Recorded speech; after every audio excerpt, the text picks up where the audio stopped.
পরশুদিন এখানে pipeline bast করেছিল, না জল পাচ্ছি না খাবার পাচ্ছি। পরশুদিন থেকে চলছে সেই জল বন্ধ। এই দুদিন ধরে লাইন নেই, তা খাওয়া ঠিক মতন হচ্ছে না, কি করব? জল নেই, লাইন নেই, মোমবাতি জ্বেলে আছি, বাচ্চারা কাঁদছে। শুধুমাত্র জল সংকট নয়, এই মুহূর্তে তারা বাসস্থানেরও সংকটের সম্মুখীন হয়েছেন।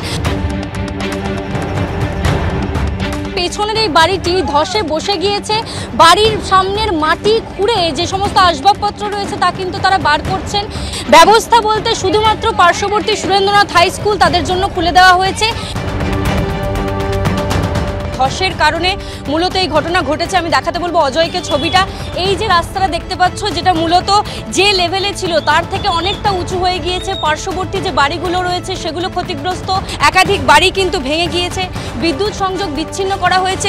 এখানকার যারা স্থানীয়রা তাদের মূলত অভিযোগ যে কোনো রকম পদক্ষেপ তারা দেখতে পাচ্ছেন না। পরশুদিন এখানে পাইপলাইন বাস্ট করেছিল, তারপর থেকে হঠাৎ কাল সকাল থেকে প্রতিটা বাড়ি প্রতিটা রাস্তা হঠাৎ করে ফুলে উঠছে, উঠে গিয়ে অটোমেটিক ফেটে যাচ্ছে, ঘর দর ধস নেমে পড়ে যাচ্ছে।